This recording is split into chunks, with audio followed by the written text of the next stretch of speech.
Good evening, everyone. My name is Sarah Panik, and I'm an Education USA advisor here at the US-UK Fulbright Commission. And I'll be presenting this webinar to you alongside my colleague Basha, who will introduce herself later on in the presentation. So I'd like to thank you all for tuning into the webinar today. In today's webinar, we are going to do an overview of choosing a university, funding your studies, and applying for US study at the postgraduate level in the US.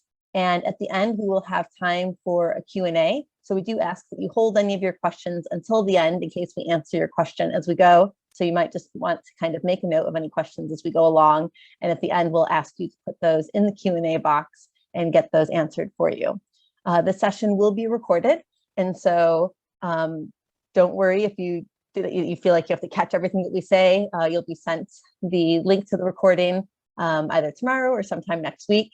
And so you'll have access to that recording that you can refer back to. And so without further ado, we'll get started. As I said, my name is Sarah. I'm an Education USA advisor here at the Fulbright Commission. And as you might be able to tell from my accent, I am not originally from the UK. I'm originally from Chicago in the US, where I completed both my undergraduate and graduate degree. But I've been living in England and London for the past 8 years now. And I've been working at Fulbright for about 5.5 years. So delighted to be here this evening presenting to you. And just to tell you a little bit more about who we are and the services that we offer. So the US-UK Fulbright Commission was established more than 70 years ago in the aftermath of World War II by a man named Senator Fulbright. And Senator Fulbright himself actually studied in the UK as a Rhodes Scholar at Oxford. And he thought that the best way to promote peace in the world would be to encourage cultural and educational exchange. So we are a not-for-profit organization that was born from that. We're jointly funded by the US and UK government to promote peace and cultural understanding through educational exchange. And we do that in a number of different ways. So one way we do that is by offering scholarships for postgraduate study and research in both the US and the UK. And then we also offer an advisory service to assist students, parents, and advisors with applying to US universities. And this advisory service is part of the Education USA network, which is a US Department of State network of over 400 international student advising centers throughout the world. And our aim as Education USA advisors is to offer free, unbiased advice to help UK students to study in the US. And we're actually the only official source of US study in the UK. So now I'd like to talk to you a little bit about why students choose to study in the US for their postgraduate studies. And you are here for your own reasons. And so you might see some of those reasons on the screen here, but some of these other reasons might resonate with you as you hear me talking about them. So first of all, there's a wide range of choice. So there's over 1,700 universities that offer postgraduate degrees in the US compared to about 120 here in the UK. And there's also a lot of variety in institutions and also amongst academic departments. So UK universities like having, not UK universities, but UK students like to have that choice. Going to the US also offers the opportunity to internationalize your CV. As you might imagine, employers cite cross-cultural experience as an attractive quality that they're looking for in their employees. And it's also helpful to have diverse experiences and to demonstrate the independence that's necessary to study abroad. Going to the US also offers the opportunity for global networking. It's an opportunity to create global networks, not only with the American faculty and the institutions, but also with the diverse colleagues that are going to make up many US universities. You also have the opportunity to get practical experience. There are so many opportunities for hands-on research, internships, and teaching opportunities at the postgraduate level in the US. Going to the US also gives you the chance to expand your horizons. Living and studying in another country expands your worldview and may expand the opportunities available to you in the future. And lastly, this might be surprising to some of you, but a final top reason to study in the US is funding opportunities. There are a lot of funding schemes and scholarships available at the postgraduate level, which we'll talk about in a lot more detail later on. I'd also like to touch on some of the key differences between a US and UK postgraduate degree. So typically programs in the US are longer. Typically a master's is about 2 years, although there are some one-year programs out there. And a PhD is typically about 4 to 6 years, although this might be a little less or a little more depending on the program or the department. A master's is integrated into a PhD, which means that when you're studying for your PhD, there's coursework for the first year or two. If you already have a master's, then you would use this time to kind of sharpen skills, gain more experience teaching, or maybe doing some research as an assistant. It's not typically an optional component of the degree, so you would be doing that part of the degree. There's no such thing really as a pure research degree. Programs are going to include coursework in the postgraduate level. That's just how it works. There's also no set fees or standard application deadlines, and there's a lot of variance by university and by department. Something else to be aware of is that postgraduate programs are organized by the department, not by the supervisor. You don't need to know your supervisor beforehand, especially since some programs are more interdisciplinary, which means you may have multiple supervisors or even a committee. And you don't necessarily even have to have an in-depth research proposal. Many programs are going to expect you to figure this out throughout the program. And then the last thing to be aware of is that both law and medicine are studied at the postgraduate level in the US. And I'd briefly like to take you through a timeline of what the process looks like for applying for a postgraduate degree in the US. So we typically recommend beginning to research programs about 12 to 18 months before enrollment. So if you're looking to start in the US in autumn of 2023, now is a really good time to be getting started with the process. And then about 10 to 12 months before you plan to enroll, you'll start to finalize the selection of where you'll be applying. And you'll also be wanting to make sure you take any required admissions exams if they're required around that time and start beginning your applications. We'll go into more detail about all of that later, so don't worry. And then about 8 to 10 months before enrollment, you'll put together that application and submit it according to the deadlines of the institutions where you're applying. And then typically around 4 to 7 months before enrollment, in the springtime, you'll expect to hear back from the universities where you applied with their admissions decisions. And based off of where you were accepted, you'll notify your universities of your decision, and then you'll be applying for your visa about 1 to 3 months before enrollment. And then you'll kind of be gathering everything that you need for pre-departure. We have a number of resources available on our website that you can take advantage of. And you'll typically begin your studies around mid-August to early September, which you'll note is slightly earlier than here in the UK. So now that I've taken you through why studying in the US and kind of some of the basics around that, I'm going to hand you over to my colleague, Basha, who's going to talk to you about choosing a program in the US. Hello, everyone. So as Sarah said, my name is Basha. I've been at the Fulbright Commission for only a month and a half. Previously, I worked in the higher education here in the UK. I grew up in America and studied in the UK, so I'm kind of familiar with both systems at the university level. I'm going to talk to you about choosing a program for your postgraduate level. As Sarah mentioned before, there are over 1,700 institutions offering postgraduate programs in the USA. So there are many different options, and each institution and department will be very different. So how do you go about narrowing down where you want to actually apply? So a term that we like to focus on here at Fulbright Commission is the idea of fit. So what this means is that we want for students to find a program that is really going to be the best fit for you and your personal and academic interests. So the first step in choosing, in the choosing process is to actually locate what factors are important to you. So it's not just looking at universities that you have heard of straight away, or ones that maybe you have seen mentioned in movies or television programs, or ones that have the highest rankings. So some of the factors to consider when choosing or narrowing down the program you'd like to do is looking at the types of institutions. So would you like to go to a public or a private university? The program type at the postgraduate level, this is the most important thing. It's more important than actually choosing the institution itself. So consider your career goals, the qualifications that you want to gain, any concentrations that you might be interested in. Do you want the program to be a funded internship or other internship opportunities?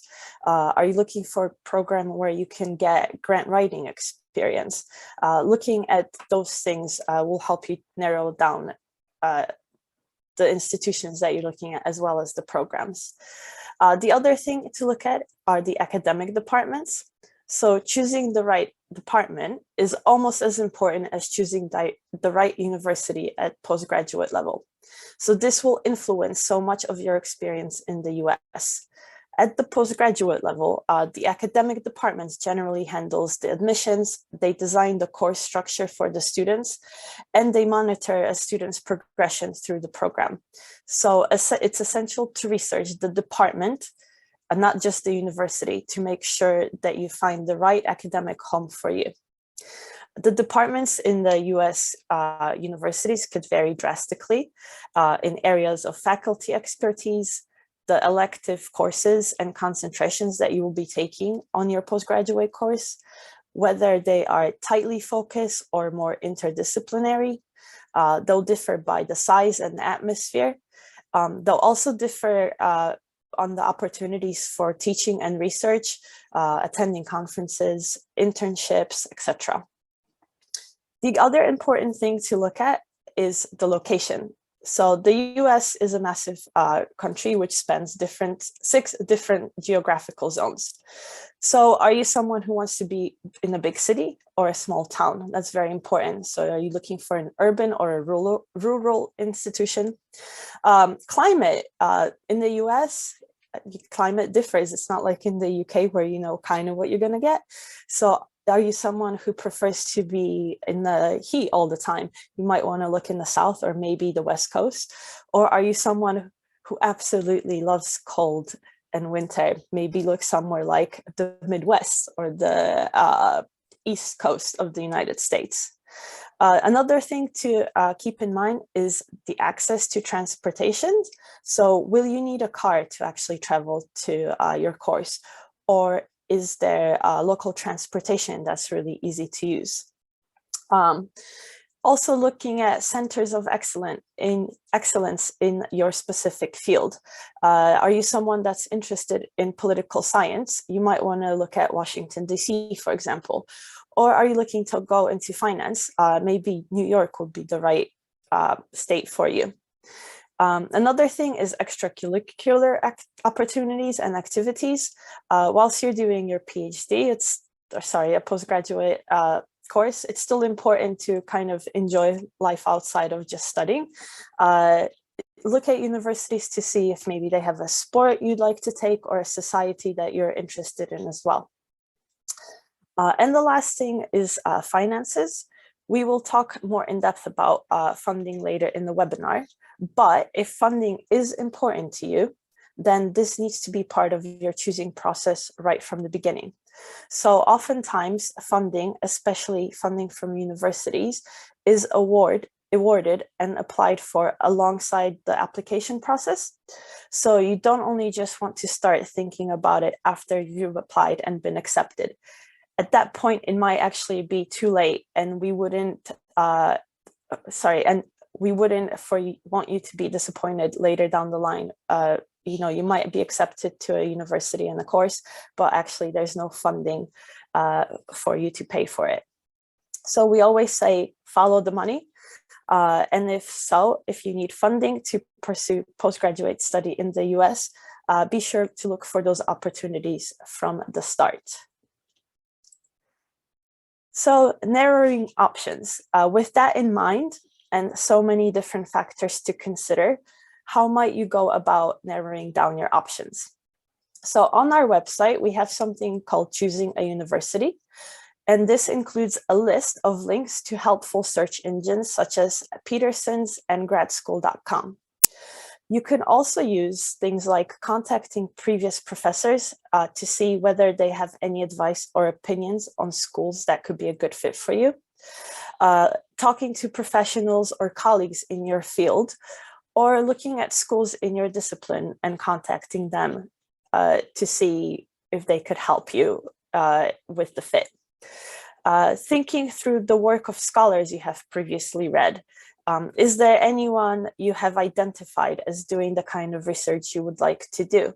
Are they teaching currently? What are their colleagues working on? Maybe trying to contacting them to see if they can help you find that right fit for you. So ideally, you want to narrow down your choice of universities to about 10 or so institutions to research further. Now, here's an example of Peterson, so one of our search engines linked on our website. So this is particularly helpful to decide and rank what factors are important to you in choosing a university.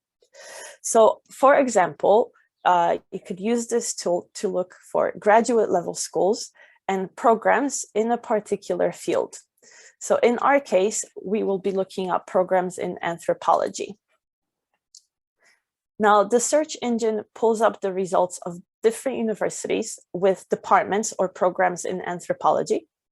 And on the left sidebar, you can see, you could select a variety of factors such as location, tuition fees, school size, to narrow down the list a bit further. Now, once you narrow your choice to about 10 universities of interest, research them further on the university website and reach out to them directly. So the goal is to select about 4 to 6 institutions where you will actually submit an application. Now, on the actual university website, you could find more information on the faculty. Some even list the CVs of the faculty, their interests, their research interests, and a list of their publications. This could be very helpful in looking to see if your interests will actually fit within that faculty. They also provide contact information for specific professors to reach out to. And you can find out that if they're still working on something that interests you, that you might be a part of. Reach out to current graduation students as well.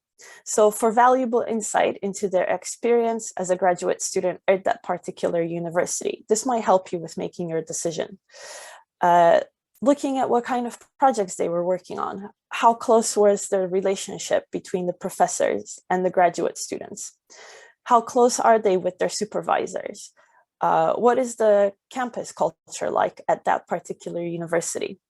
And you could ask more broad questions about the local area, how to find a good apartment, the cost of living, what extracurricular activities there are at the university, and what else there is to do to see if you fit. The departments can usually put you in touch by an email with a current student as well. So that's something to keep in mind. And it's good in determining what it's like to study there by talking to a current student that's doing a postgraduate as well. And I'm going to hand it over to Sarah to talk about completing an application. Thank you, Basha. So Basha has provided a guide to the choosing process and how to determine your fit at particular universities and programs. And excuse me, doing that in-depth research in the choosing process is so important, because when you get familiar with the programs that you're looking at, you can really then put together the most competitive application possible. And the more competitive your application, the better your chances are at securing funding. So the more time that you spend in that research process, the more benefit it's going to bring you in the application process. And so in this next section, I'm going to bring you through the main components of completing an application. And just something to keep in mind is that the detail varies here. So if you are applying for an MBA, your application process might be very different from somebody who's applying for a degree in molecular physics. And so depending on what the program is that you're applying for, things are going to be different. But there are some basic things that are kind of going to be mostly the same across the board. So we're going to try and provide some of that information here to give you the basics. And then as you're doing your research, you're going to kind of see the ins and outs of the different programs that you're applying for. So first and foremost, US universities are going to be looking for academic achievement. That's going to be measured by your undergraduate degree, or if applicable, a postgraduate degree. So looking at those degree results, and then if relevant, admissions test scores, which we'll talk about more in a bit. Most are going to want to see at least a 2.2 from your bachelor's degree. You can contact individual departments or programs about whether your qualifications are sufficient to be considered for admissions if you have any questions about that. They won't necessarily have any strict entry requirements, but they should be able to give you an approximate idea of whether your academic profile is roughly in line with their usual admitted student. Some of the other things that are going to be important, reasons for pursuing a postgraduate degree at that particular institution, as well as how it's going to help you towards your personal and professional goals. They might be looking at some of your relevant work experience, relevant coursework, and also any extracurricular involvement. US universities typically want to see a pattern of relevant work and study experience that's laying a strong academic or practical foundation for your studies, as well as your ability and interest in being involved both in and outside of the classroom. US campuses tend to be very lively places, and so they want to see the personality of their applicants coming out. And they may also want to know why you want to study in the US specifically. So here's some of the typical application components. And something to keep in mind is that there's no standard process for applications. It's going to vary by university, and each university will set its own deadlines and application requirements. But that being said, most applications are going to follow a similar format, and you'll likely be able to reuse or adapt the materials that you prepare for each. So most universities' applications are going to include an application form with your basic information. They might require an admissions test score, which is going to be sent to the university by the organization that administered the test. They'll typically require a transcript, which is a listing of your academic marks. This is something that you can usually ask from your current university or the previous university where you've attended, from your department or the university or registrar's office for a transcript. They'll also want a personal statement that describes your academic interests, your professional and personal goals and relevance and experience. And this personal statement will also be an opportunity to put forth any personal history or context and sell yourself to the program. You'll also be asked to submit 2 to 3 letters of recommendation, more likely than not. And the university might provide some loose guidelines for selecting these referees. For example, they might ask you to have one from an academic referee and one from a professional referee. No matter what they require, you are going to want to make sure that you choose somebody who knows you well, ideally both in and out of the classroom. Some programs might ask for a CV or a resume that lists your professional and extracurricular accomplishments. If you're applying for an MBA, or you might be asked to do an interview, or occasionally some research degrees might have an interview as well, depending on the program. If you're applying for a program in the arts, you might be asked to do an audition. Art students may also submit a portfolio of work. Perhaps if you're applying for a research-focused degree, you might be asked to submit a writing sample of some sort. And finally, typically, each application is going to come with a fee of about $50 to $100 per application. And one thing that you'll want to think about when you're choosing universities where you're going to apply is how your academic profile compares to other applicants and how the universities are going to measure you up as a potential colleague or student. So some things to consider are going to be your grades, so your UK qualifications, any test scores, any US admission scores, if that's something that's required for the program where you're applying. You'll think about any research that you've already done, so perhaps maybe a dissertation that you've done as part of an undergraduate degree. And you'll think about any work experience that you've done as well. Some programs, for instance, like an MBA program, having work experience might be really important. Other programs, it might not be so important or something that they require. And then you'll see here on the screen, we've talked about something here called the X factor. And what that means is anything that makes you stand out and might help you figure out where you're likely going to be accepted and also competitive for funding. So as an international student, maybe you had a really unique undergraduate program and you can make a strong case as to why you'd bring something unique to their program. US universities are looking for an interesting mix of ideas and people on their program. So if there's anything that you think you might be bringing to the university, to the program that makes you unique, you'll want to make sure that you include that somewhere in your application.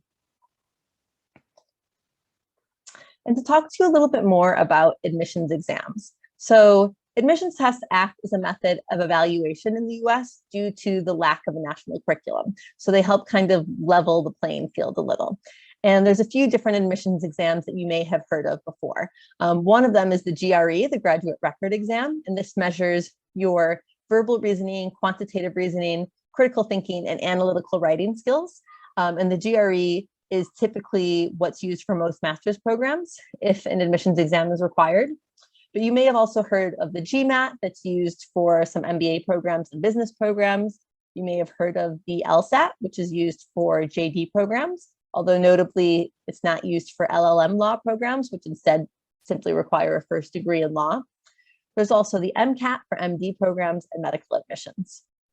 And these admissions exams tend to be quite different to what we're used to here in the UK. They tend to be multiple choice exams. They tend to have a very strict time limit.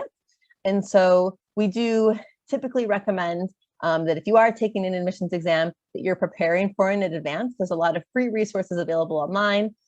We typically recommend taking practice tests under timed conditions so that you can prepare yourself for, the rigor of the exam and just the kind of method of the exam, and just also preparing yourself for the content using the different resources that are available.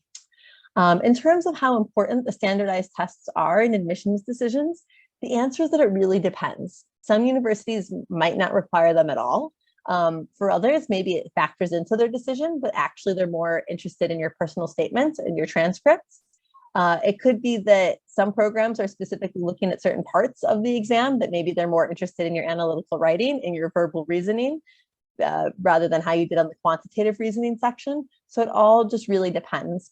If this is something that you're wondering about, you can always ask the institution how much weight it's given when you're doing your research on the different universities. You'll want to make sure that you take the appropriate test, and you want to confirm that you'll even need to take a test at all by consulting the website of each university where you're planning to apply. And then just make sure that you're paying close attention to the university's application deadline and plan your exam schedule accordingly. We recommend registering early for exams. That leaves the option to retake the exam if necessary. And something to be aware is that, especially in this time of COVID, a lot of the different exam boards are trying to make the exams as accessible as possible. So for instance, the GRE offers something called the GRE at home. The GMAT has something called the GMAT online exam. So you have, for some of these exams, you have the option to take the exam at home, or as opposed to as a testing center. If you prefer to go to a testing center, you can always sign up to do that as well. And on our website, we have more information about all of these different exams, and also links to the websites where you can sign up for the exams and also get information on preparing for the exams as well. Now I'd like to talk a little bit more about the personal statement, because this is actually one of the most important parts of the application, and it's not like your UCAS personal statement. This is an opportunity to showcase what you can bring to the university. It's not an in-depth research proposal, although some universities may ask for separate research statements that outline your research interests and future plans. And something to be aware of is that some universities might ask for an essay instead of a statement. Some of them might ask you to address a specific question. And so you will want to just, again, check the requirements carefully for each institution where you're applying. But typically, your personal statement is going to help reveal your character, your motivation, your future goals, your interest in that particular university or the particular program or the particular fields. Now, since there's usually no set structure for writing a personal statement, you'll typically have the opportunity to be creative and make yourself stand out. Some students choose to start with an anecdote describing how they became interested in their field of study. Others might use a central theme to link and describe their experiences and future plans for their studies and career. Something to keep in mind is that you don't want to be modest. This is the time to sell yourself as an applicant. And again, on our website, we've got more tips on this. We also have examples of successful personal statements. I personally find those examples to be really useful just to get a sense of what other personal statements might look like, and especially since it is so different from a UCAS personal statement that you may have written for your undergraduate degree program. And as I said earlier, you'll likely be required to gather 2 to 3 letters of recommendation, and you'll want to ask a variety of people who know you well. The university might provide some loose guidelines for selecting your referees. As I said earlier, they might say one letter coming from an academic, another from a professional referee. So again, check those requirements carefully. If you're somebody who's been out of university for a long time and in the working world, perhaps you've been out of university for 5 years or more, some programs actually may even waive the requirement to have an academic referee, given that you've been away from university for so long. So just make sure that you're looking at all of those requirements carefully. If you do have multiple people to choose from, you'll want to choose someone who knows you well, both in and out of the classroom. And you'll also want to think about choosing referees who will complement your application package and each other, so that you get a good balance of kind of your classroom and professional skills, your research and extracurricular. And it might even be that when you're asking, when you're identifying these people, that you're saying, I think that you're going to be able to speak to how well I've done in the classroom. And I would love for you to talk about that. Or, you've seen me work in this professional capacity, and I'd love to have you talk about, me in a professional capacity, so that when the US university is reading your application, they're not just seeing the same thing over and over again, but they're seeing these many wonderful different qualities coming together. You can meet with your referee to discuss the letter. It might even be helpful to give them a copy of your application or your transcript or your CV if you find that's useful. You'll probably want to tell them the reasons for doing the postgraduate degree in the US and in your field, and what your interest is in the particular university selected, and maybe even your future goals. And definitely make sure that your referee is aware of any deadlines and any paperwork that they need to complete. Remember, these letters are a marketing tool for you as an applicant. As I said, you can definitely make suggestions for the content of the letter, but it is important that you don't see the letter before it gets sent off to the university. This is in order to maintain the credibility of the letter. Some of the things that you might direct your referee to mention is your ability to succeed at postgraduate level, maybe some observations about your performance, your ability to positively contribute, any leadership abilities and character, as well as a passion for your subject of choice. And again, similar to the personal statement, encourage your referees to avoid being restrained and too modest. As you might imagine, American referees tend to write in a very enthusiastic tone, using positive and descriptive language to discuss the applicant both in and out of the classroom. And so bear in mind what's going to be written about your American counterparts when preparing your UK referees to write their letters. So now that we've talked about choosing a university and the application process, I want to talk about funding, because as you might imagine, this is one of the top things that we get asked about. And one of the common misconceptions about funding is that the US is always more expensive. But the good news is that there actually is a significant amount of funding available on the postgraduate level, especially if you're willing to be flexible and go into the process with an open mind. So where is this money? And there are 4 types of funding for studying in the US. And to be honest, the first type is actually just personal and family funds. In the US, there is a culture of saving and paying for university in a way that we don't have in the same way in the loan-based system here in the UK. And so there is an expectation that you will make a contribution to your studies. But that being said, as I said, there's lots of money available, and US universities are actually the best resource for funding. There's 2 most common types of university-based funding. One is fellowships, which are outright grants to allow a recipient to focus solely on their own work. And then there's also something called assistantships, which are offered in return for services provided to the department. So that could be teaching, research, lab supervision, or even working in a campus office in exchange for fees waiver, health insurance, and maybe a stipend. Assistantships tend to be renewable year to year if the student maintains specified academic standards, though the terms of the assistantships will vary dramatically between universities and the departments, and they tend to depend on available grants, the field, and the department need. So it's always important to ask the department or program about this type of funding when you're choosing where to apply. Something to be aware of is that more funding is generally available for PhDs and students in a research-focused master's than for students who are doing a professional degree. It also varies by subject area. The sciences tend to receive more funding than programs in the humanities.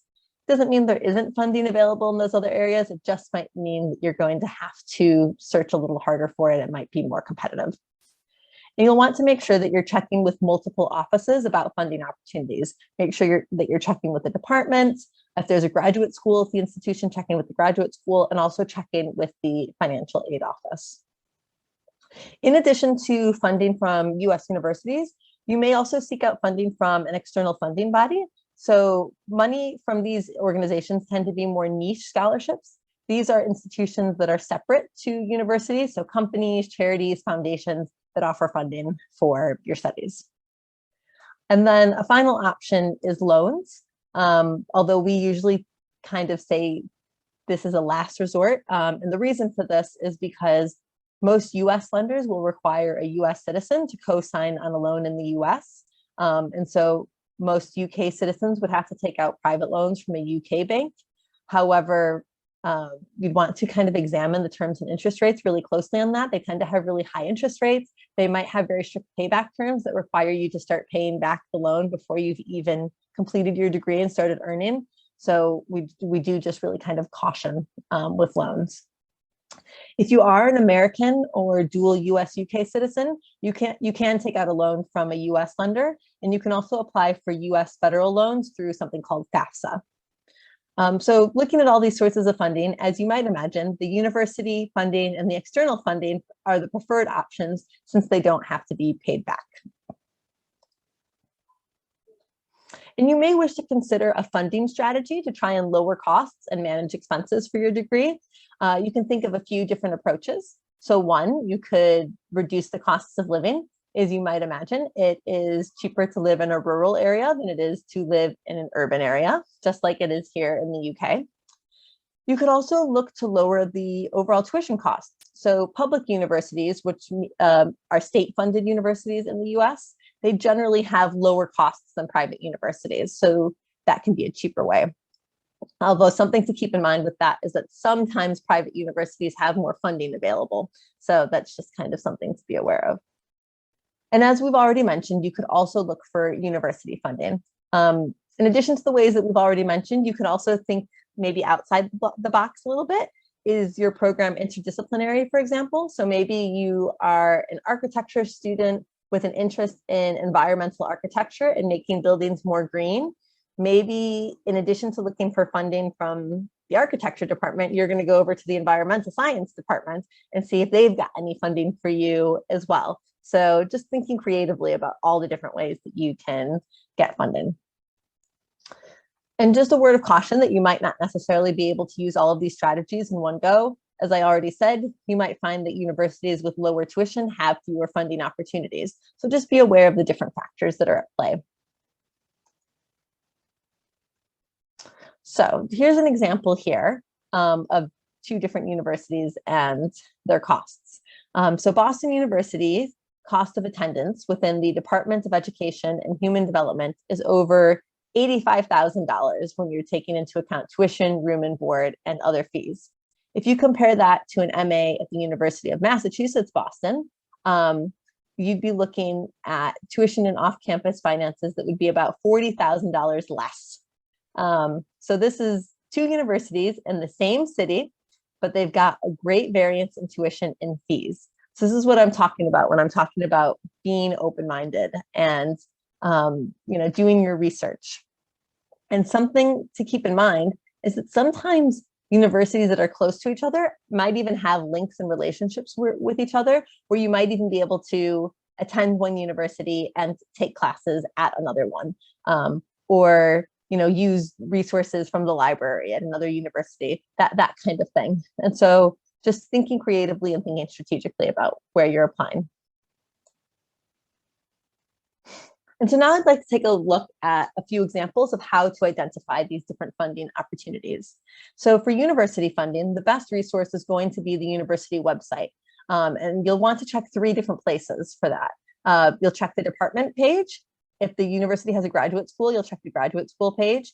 And you'll also want to check the financial aid pages. And the reason that I'm saying to check all 3 of these pages is because it might be that not all funding opportunities are advertised centrally. So make sure that you're checking all three. When you're on these pages, take a look at what they say. Do they have much funding available? Universities are generally going to try to give you an accurate but conservative measure of how much funding they offer. And if this information isn't available online, it might suggest that they can't offer a lot of financial support, although it's probably worth getting in touch with the departmental administrator or the director to inquire. You'll want to think about whether you're going to be competitive for funding at that particular institution. You can try asking current students how competitive funding really is, what their assistantship involves, what the work-life balance is, try and get the inside scoop from some students. You may also ask how many, or take a look at how many assistantships there are available, whether they're full or partial. Find out on what basis they award the assistantships. Are they going to look at something like your GRE score, or is it more on the basis of your other academics or your prior experience? And you'll want to find out if there's extra requirements that you need to fulfill to be considered for an assistantship. You might automatically be considered, but in some cases, applicants may need to submit an additional essay or a resume. So now we'll look at an example of what you can look out for. So this is the website of the University of North Carolina, Chapel Hill. It's a top public research university. And you'll see here that we've highlighted some key points in their section about fellowships and assistantships. And as you can see, most universities who are generous with their funding are going to make it quite obvious on their websites. So in the Department of Political Science, they note that most students in their department are supported by fellowships and assistantships. And it also explains the duties typically range from 10 to 15 hours per week, and it lists the type of duties that you can expect. It mentions eligibility for a variety of fellowships, and it also notes that Chapel Hill has a low cost of living. So you can see that 2 points of the funding strategy exist here, both university funding and the lower cost of living. So that was an example of university funding. And now I want to take a look at an example of a scholarship from an external funding body. So here at Fulbright, we actually have another team that's not Basha and myself, who manages what's called the Fulbright Awards. And as I said at the beginning, the Fulbright Commission is funded by the UK and US government with a mission of promoting mutual exchange through mutual understanding through educational exchange. So funding is available for UK students to study and conduct research in the US and vice versa at the postgraduate level. So this is an example of an external funding body. So in the example of Fulbright, there are a number of awards that Fulbright offers. It fluctuates each year. The applications do open very early. So they open in spring with a deadline of the end of May for study beginning the following year. So for instance, for students who are starting their studies in autumn of 2023, the applications have already closed at the end of May for that cycle. And so the next cycle will open in spring of 2023 with a deadline of the end of May for enrollment in 2024. So the application cycle is happening very early. There's a variety of awards available. Some are for the first year only. Others are fully funded through different partner awards. And there's a lot more information available on the Fulbright website. This early timeline that I'm talking about is something that's new this year. So it's changed this year. And the reason for that is because they are offering something called an IIE placement model, which provides more generous funding and also support with finding the right university. So again, there's more information about that available on our website. If you are looking to enroll in autumn of 2023, unfortunately, the deadline for Fulbright Awards has already passed. But if you are looking for further in advance to enroll in 2024 or beyond, then you'll want to check out more information about that on the website. On our website, we also have other resources for exploring external funding scholarships that can help you kind of narrow down the thousands of scholarships available based on all sorts of different factors. So maybe based on your country of origin, based on your fields, and it can help you find out more information about the eligibility. You'll then want to refer to each funding body's website for information about the application process and deadlines.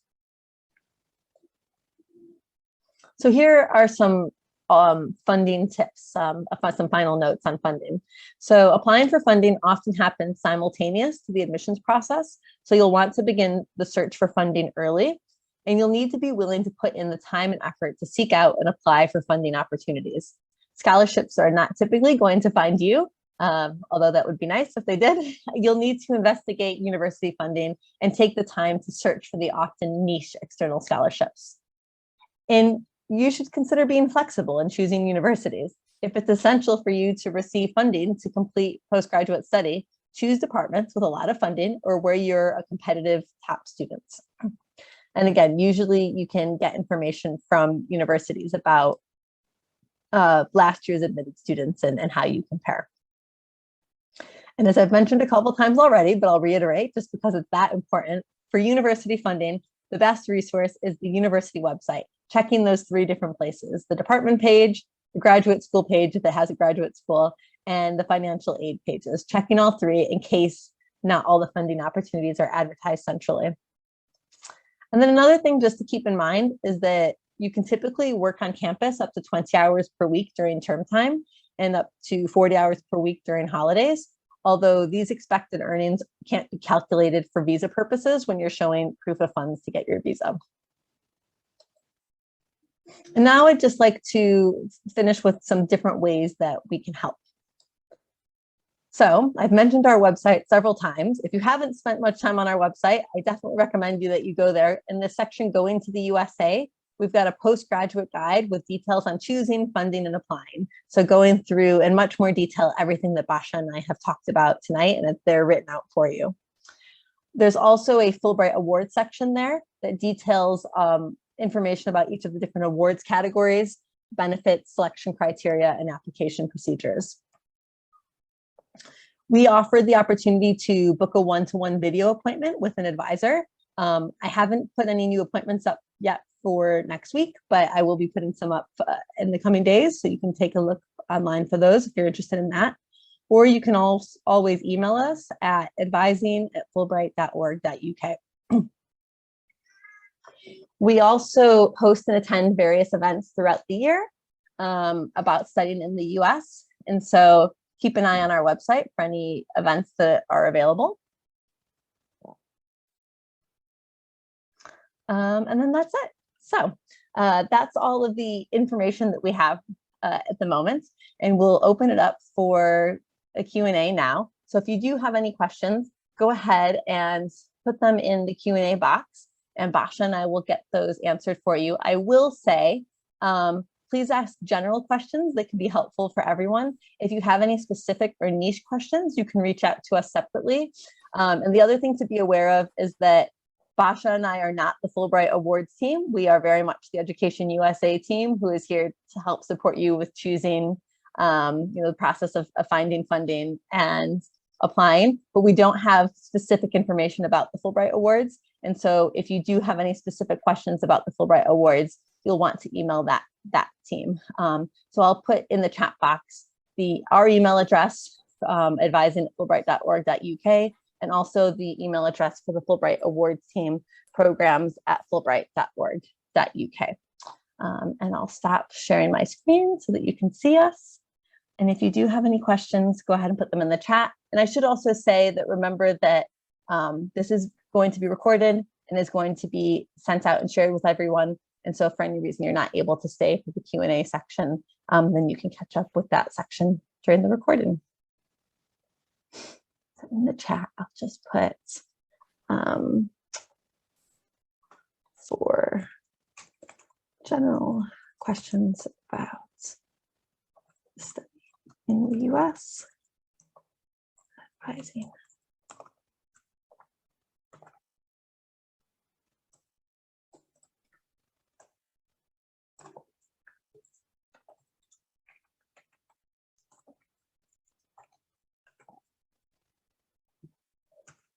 So I'm just putting in the chat for general questions about choosing, funding, and applying.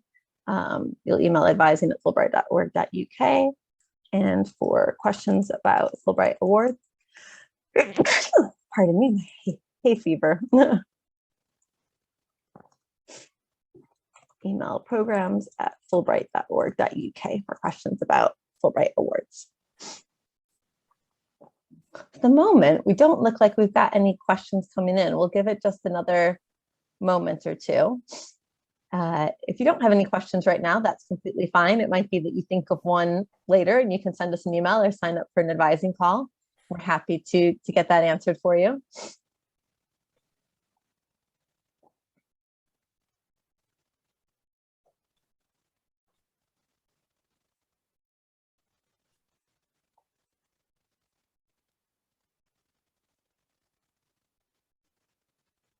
All right. Well, I've never had a webinar with no questions, so I'm glad that we were so informative that you feel like all your questions for the moment have been answered.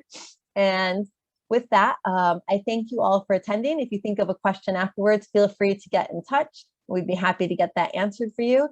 Thank you so much for tuning in this evening, and I hope that you enjoy the rest of your evening. Bye, everyone.